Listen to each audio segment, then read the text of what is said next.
here to Berlin. It is his first official visit to Germany, and we already met Sunday and Monday during the Hanover Fair, and I must say that we saw a very impressive show of India's economic performance and strength, and we were able to see that the new Indian government has put a lot of effort into filling this motto with life, Make in India.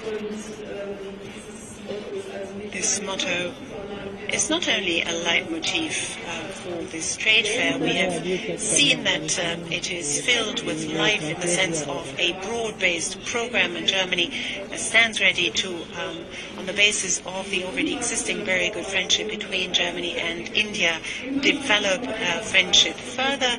In the economic area, there have been very close and intensive talks on the economic front, but also in the political arena, because we see ourselves facing the same kinds of challenges in the world of today. For example, we addressed today the fight against terrorism. That is indeed a global challenge that we clearly define today, where Germany and India, together with many others, wish to stand shoulder to shoulder and develop effective policies. The road ahead for India is a road that you outline in such a way, Prime Minister, that you wish to have more and more people enjoy prosperity. The infrastructure has to be built, more and more cities have to be further developed, and we stand ready to help, be it on vocational training, be it on infrastructure projects, and we agreed that the Indo-German economic cooperation for the next few months will be further developed. At the beginning of October, there will be intergovernmental consultations between India and Germany.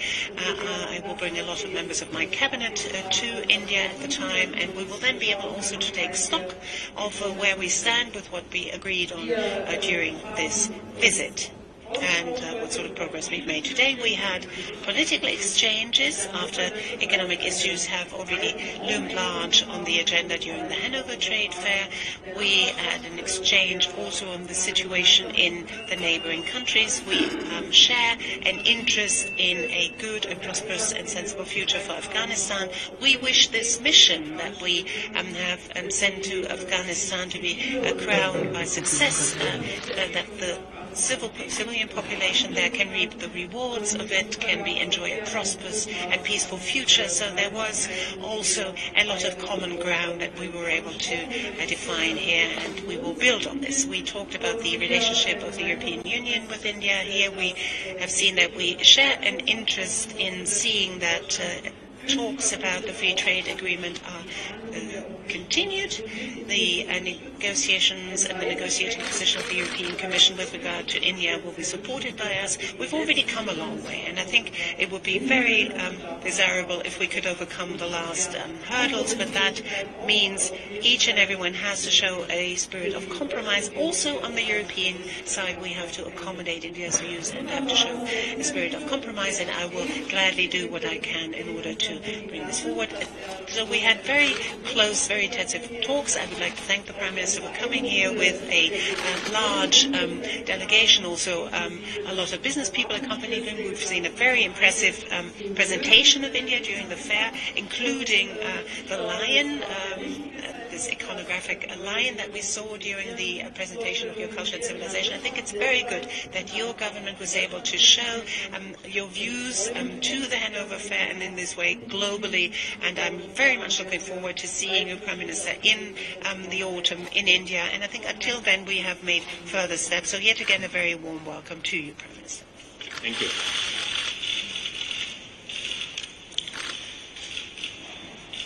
Chancellor Merkel और media के सदस्यों, मैं chancellor Merkel का और Germany का आभार व्यक्त करता हूं। मेरा और मेरे डेलीगेशन का गर्मजोशी और सम्मान की भावना से जो स्वागत किया, इसके लिए मैं हृदय से बहुत बहुत आभार व्यक्त करता हूं। और विशेष करके इसलिए कि मेरी सरकार के पहले साल में उन्होंने भारत को विश्व के सबसे बड़े ट्रेड फेयर में पार्टनर कंट्री चुना। चांसलर मर्केल ने हैनोवर में मुझे, मेरे डेलीगेशन और भारत की कई कंपनी के सीईओज को साथ अपना बहुमूल्य समय दिया और आज फिर से बर्लिन में मेरा और मेरी डेलीगेशन का हार्दिक स्वागत हुआ और विस्तार से चर्चा करने का अवसर मिला। मैं इस बात के लिए धन्यवाद देता हूं कि बड़े खुले मन से और गहराई से भारत और जर्मनी के संबंधों के बारे में हमने बातचीत की है। ये उनकी जर्मन की हितों पर ध्यान और भारत और जर्मनी के संबंधों के लिए प्रतिबद्धता का प्रतीक है। मैं और उन्होंने कल हैनोवर में भारत के लायन के निमंत्रण को स्वीकार किया और आश्वस्त किया कि जर्मनी के ईगल द्वारा उसका ठोस उत्तर देगी। मेरा विश्वास है कि धरती का राजा लायन और आकाश का राजा ईगल की अच्छी जोड़ी बनेगी। जब मैं पिछली बार बर्लिन आया था तो उस शाम बर्लिन ने वर्ल्ड कप फाइनल में सफलता प्राप्त की थी। मैं आज यह महसूस कर रहा हूं कि भारत और जर्मनी स्ट्रैटेजिक पार्टनरशिप को एक नई ऊंचाई पर ले जाने में हम सफल हो रहे हैं और बहुत तेजी से नई ऊंचाइयों को छू रहे हैं। भारत में जब कोई टेक्नोलॉजी, मैन्युफैक्चरिंग या हाई क्वालिटी की बात करता है तो सबसे पहले जर्मनी का ध्यान आता है। तो यह स्वाभाविक है कि आज भारत जब आर्थिक विकास और रोजगार के लिए मेक इन इंडिया के नए रास्ते पर चला है तो उसे जर्मनी के साथ की अपेक्षा है। आर्थिक परिवर्तन या सामान्य व्यक्ति के जीवन में सुधार के किसी भी उद्देश्य के बारे में सोचे तो उसमें टेक्नोलॉजी, स्किल, इनोवेशन एवं इन्वेस्टमेंट की बड़ी भूमिका होती है। मेरा जर्मनी आने का उद्देश्य यह था कि जर्मन इंडस्ट्री को भारत में आने के लिए आमंत्रित करूं और उन्हें आश्वस्त करूं कि उन्हें एक खुले, आसान और स्थिर आर्थिक माहौल मिलेगा और जिसमें प्रवेश करने में और काम करने में मेरी तरफ से पूरी सहायता मिलेगी। चांसलर मर्केल और जर्मन इंडस्ट्री के उत्साह और रुचि को देख करके मैं बहुत प्रोत्साहित महसूस कर रहा हूं। उनके फीडबैक से नीतियों को बनाने में बहुत लाभ होगा। मैंने यह निर्णय किया है कि जर्मन कंपनीज के लिए हम एक मैकेनिज्म बनाएंगे ताकि उनको भारत में निवेश करने में, बिजनेस करने में आसान रहे, सुविधाएं उपलब्ध हो। भारत का मेक इन इंडिया और हमारे युवाओं को रोजगार, स्किल डेवलपमेंट पर आधारित है। जर्मनी पूरे विश्व में स्किल डेवलपमेंट के क्षेत्र में लीडर माना जाता है। भारत में स्किल डेवलपमेंट हमें उनकी परिस्थितियों को देखते हुए करनी होगी। साथ ही साथ जर्मनी से हम बहुत कुछ सीख सकते हैं और इस बारे में विस्तार से बातचीत हुई है। उसी प्रकार साइंस, टेक्नोलॉजी और एजुकेशन में हम और घनिष्ठ संबंध और सहयोग बढ़ाएंगे।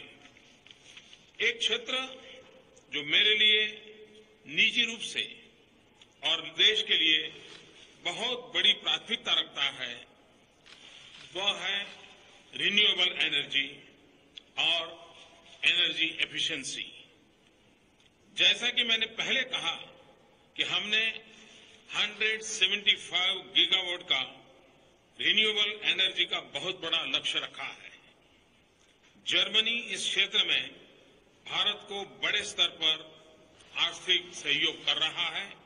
मैं चाहूंगा कि इसके साथ ही जर्मनी भारत में क्लीन एनर्जी के उपकरणों का बनाने में भी आगे बढ़े और साथ मिलकर क्लाइमेट चेंज की चुनौती का हम सामना करें। भारत मैन्युफैक्चरिंग हब बनेगा और इंफ्रास्ट्रक्चर का विस्तार होगा तो ट्रेड के लिए भी लाभदायक होगा।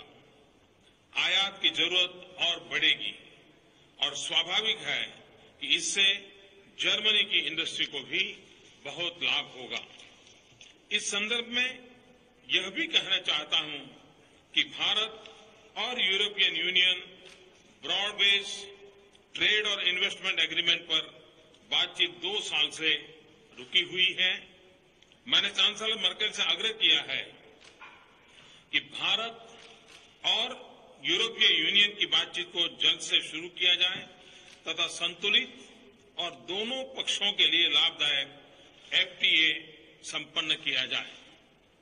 भारत एडवांस टेक्नोलॉजी और डिफेंस मैन्युफैक्चरिंग के क्षेत्र में भी सहयोग बढ़ाना चाहता है। आशा करता हूं कि जर्मन इंडस्ट्री इसमें गर्मजोशी से भाग लेगी और आपकी सरकार से पूरा सहयोग मिलेगा। चांसलर मर्केल और मैंने अंतर्राष्ट्रीय मुद्दों पर भी बातचीत की है। भारत में हमारा यह मानना है कि यूरोप की आर्थिक गति वैश्विक अर्थव्यवस्था के लिए और यूरोप में स्थिरता वैश्विक शांति के लिए अत्यंत महत्वपूर्ण है। इन दोनों चुनौतियों पर जर्मनी के नेतृत्व की विश्व की अपेक्षा है। मैं ईरान से सफल बातचीत के लिए आपका भी सराहना करता हूं। इससे पूरे क्षेत्र पर सकारात्मक प्रभाव पड़ेगा। पश्चिम एशिया में अस्थिरता हमारे नागरिकों की सुरक्षा पर असर करती है। अफगानिस्तान में शांतिपूर्ण और लोकतांत्रिक विकास दोनों के लिए महत्व रखता है। इस शताब्दी में एशिया पैसिफिक क्या दिशा लेता है वह सबके लिए मायने रखता है। आतंक फैल रहा है और नए स्वरूप ले रहा है। इसका खतरा अब विश्व के सभी भूभाग में हम करीब से अनुभव कर रहे हैं। इस वैश्विक चुनौती के लिए व्यापक वैश्विक स्ट्रेटेजी की आवश्यकता है, जिसमें भारत और जर्मनी मिलकर काम कर सकते हैं। आने वाले समय में समुद्री, साइबर और आंतरिक सुरक्षा सभी के लिए चिंता का कारण बन सकता है और इसमें सहयोग बढ़ाना बहुत ही आवश्यक है। मेरा मानना है कि भारत और जर्मनी दोनों देश ऐसे हैं जिसे यूएन सिक्योरिटी काउंसिल में स्थायी सदस्यता का अधिकार है और इससे विश्व भी लाभान्वित होगा। हम दोनों चाहते हैं कि 70वीं वर्षगांठ तक एक उत्तम अवसर बने जिसमें यूएन सिक्योरिटी काउंसिल रिफॉर्म को पूरा किया जा सके। हम दोनों पेरिस में एक सफल COP21 की अपेक्षा करते हैं। अंत में मैं एक बार फिर कहना चाहूंगा कि सफल और उत्पादक यात्रा के लिए मैं आप सभी को विशेष रूप से चांसलर मर्केल का आभार प्रकट करता हूं और अक्टूबर में मैं चांसलर मर्केल की भारत की यात्रा का उत्सुकता से इंतजार करूंगा। बहुत बहुत धन्यवाद।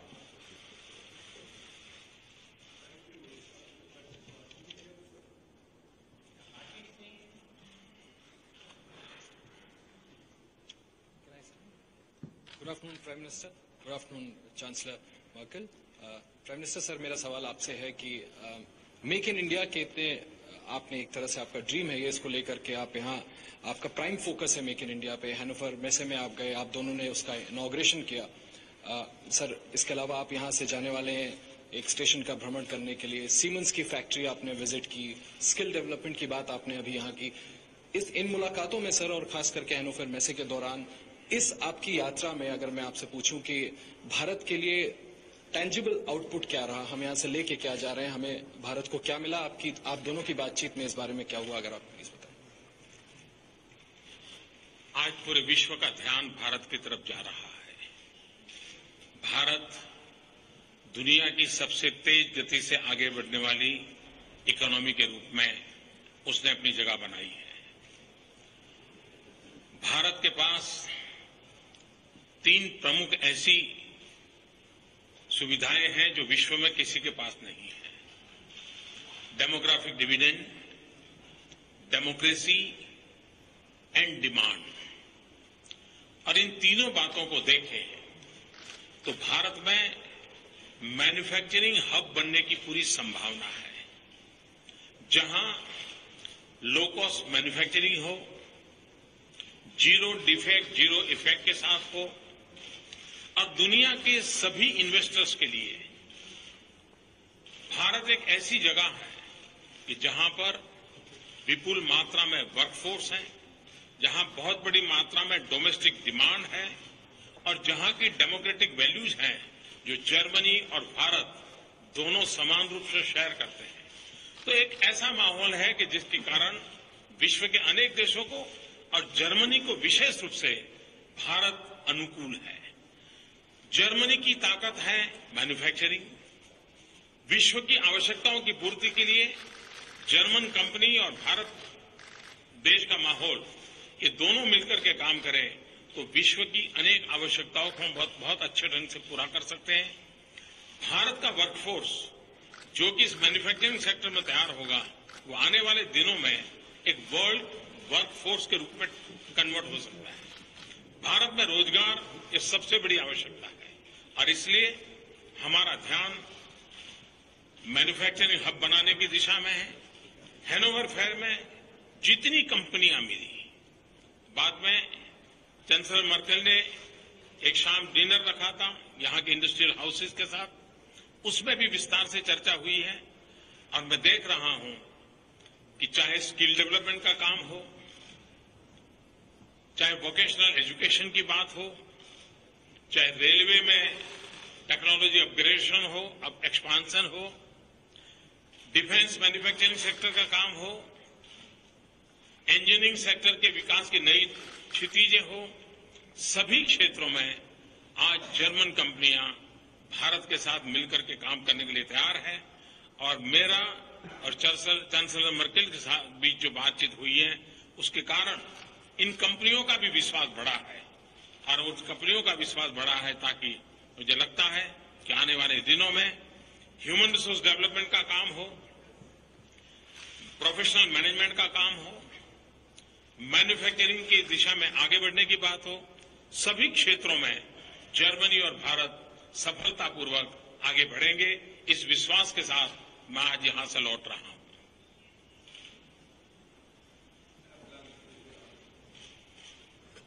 Ja, Frau Bundeskanzlerin, Madam Chancellor, Prime Minister, you raised this particular issue of Iran.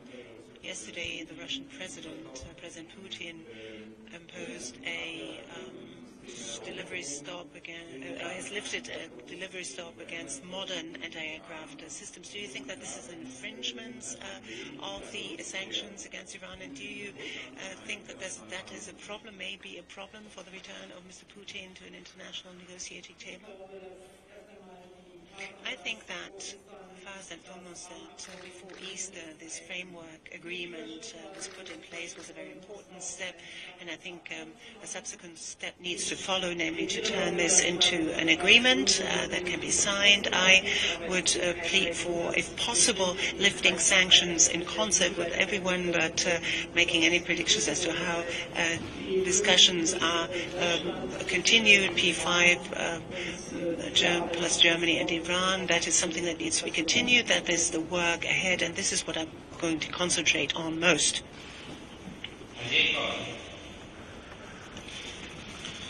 Good afternoon to both of you, sir. My question is addressed to both of you. Sir, you mentioned about terrorism which is spreading. Both of you mentioned about that. Now, terrorism has even reached Europe. We saw an attack in France recently. Now, there are some. It is said that epicenter of terrorism is in South Asia, in our India's vicinity. What do you say? How should India and Germany cooperate in this? And what is the message for those countries who give shelter to terrorists? मैं मानता हूं कि terrorism ये मानवता को लिए एक बहुत बड़ा खतरा है। जो भी मानवतावाद में विश्वास करते हैं, उनकी भाषा कोई भी हो, भूभाग कोई भी हो, परंपराएं कोई भी हो, लेकिन मानवतावादी शक्तियों का एक होना बहुत आवश्यक है। और सभी मानवतावादी शक्तियों ने आतंकवाद के खिलाफ एक स्वर से, एक ही इंटेंसिटी के साथ बोलने की आवश्यकता है, कलेक्टिवली एफर्ट्स करने की आवश्यकता है। और हम देख रहे हैं, आज से 25 साल पहले हम जब भारत के लोग दुनिया को आतंकवाद के खतरे की बात बताते थे, तो कुछ लोग हमें कहते थे कि आपका लॉ एंड ऑर्डर प्रॉब्लम है। आज दुनिया को समझ आया कि कितना भयंकर रूप होता है, और ये मानवता के खिलाफ एक लड़ाई है। जब तक हम मानवतावादी शक्तियों को एकत्र नहीं करते हैं और हम आतंकवाद के सामने समान रूप से व्यवहार नहीं करते हैं, उनको खुला मैदान मिल जाता है। उनको शस्त्र जहां से मिलते हो, उस पर से रोक कैसे लगे। आतंकवादियों को शेल्टर देने वाली अगर सरकारें हैं, तो उन सरकारों पर दबाव कैसे पैदा किया जाए। जितनी सेंसिटिविटी न्यूक्लियर वेपन को लेकर के है, उतने ही आतंकवाद को पनाह देने वाले देशों के प्रति भी होनी चाहिए। अगर ये एक मूड बनता है और हम आतंकवाद को और आतंकवाद को समर्थन करने वालों को आइसोलेट करना, ये हमारी पहली स्ट्रेटेजी होनी चाहिए और दुनिया इस पर गंभीरता से सोचेगी। दूसरा महत्वपूर्ण काम है, यूनाइटेड नेशन में बहुत लंबे अरसे से एक प्रस्ताव चर्चा पर पेंडिंग पड़ा हुआ है, जिसमें आतंकवाद की डेफिनेशन होना बहुत आवश्यक है।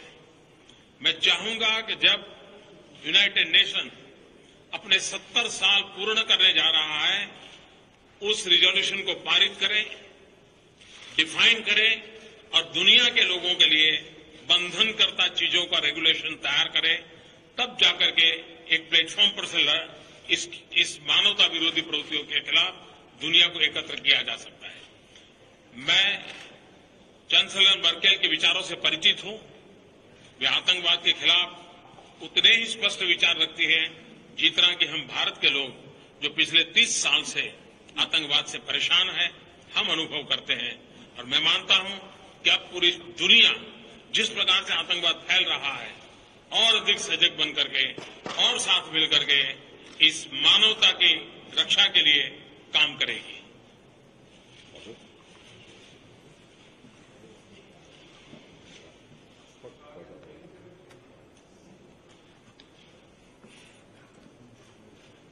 Herr Ministerpräsident. Prime Minister, you were referring to the UN Security Council. I would like to know from you whether you still believe that the common position of India together with Germany and Brazil to try to obtain a standing seat a permanent seat on the Security Council, whether that is the right way or whether you've changed your opinion. And now that Prime Minister, Madam Chancellor has mentioned defence cooperation, would you be ready to cooperate more in the defence sector? The German industry has already asked you to further lighten the rules and regulations on export controls for defence goods. Well, says the Chancellor, let me start perhaps with these guidelines regulating our arms exports. I mean, they're in place. We decide this on a case-by-case basis. You know that as regards certain projects, also in the overall European environment, we already put in a bid, sometimes aircraft, sometimes submarines, but right now there are no current topical decisions that are on our plate, but we hear the wish of India for cooperation in this sector as well, and we listen to this with an open mind. We have to discuss, but we have to decide on a case-by-case basis, as we usually do. what you may have at the back of your mind, we did talk about a possible working group to discuss export guidelines for dual use, but that I think needs to be looked at separately from defense cooperation and arms exports. There is a working group there, and we've agreed that until the intergovernmental consultations take place, we will have a meeting of that working group to see whether some kind of changes need to be in place. एक विषय जो आपने पूछा है permanent membership security council में, मैं दुनिया का इस बात की ओर ध्यान आकर्षित करना चाहता हूं।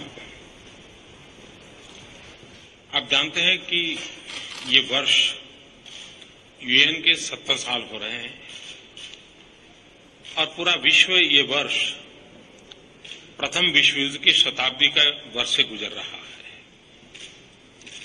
विश्व को मालूम होना चाहिए कि भारत के सैनिक प्रथम विश्व युद्ध में 75,000 से ज्यादा सैनिक शहीद हुए थे और प्रथम विश्व युद्ध में 14 लाख से ज्यादा भारत के सैनिकों को हिस्सा लेना पड़ा था। उसमें भारत का कोई हित नहीं था, भारत की कोई योजना नहीं थी। यूएन के बाद आप देखिए पीस कीपिंग फोर्स, सबसे ज्यादा सैनिक पीस कीपिंग फोर्स में जो राष्ट्र भेजे जाते हैं उनमें एक नाम भारत का है। पीस कीपिंग फोर्स में भी यूएन के मार्गदर्शन में उत्तम से उत्तम कार्य करने के लिए बार बार भारत की सराहना होती है। और भारत जिसका इतिहास और संस्कृति, कभी भी वह देश जिसने युद्ध नहीं किया है, आक्रमण नहीं किया है, वो देश जहां अहिंसा के दूत महात्मा गांधी पैदा हुए थे, वो देश जहां गौतम बुद्ध पैदा हुए थे, जहां की संस्कृति परंपरा शांति को समर्पित है, उस देश को अगर यूनाइटेड नेशन में परमानेंट सिक्योरिटी काउंसिल मेंबरशिप न मिले, उसको 70 साल तक उसके लिए इंतजार करना पड़े, तब सवाल उठता है कि शांति पे भरोसा करने वाले, शांति के लिए जीने वाले, शांति जिनके डीएनए में है, ऐसे देश के प्रति अब न्याय होना चाहिए। समय बहुत चला गया है। Thank you.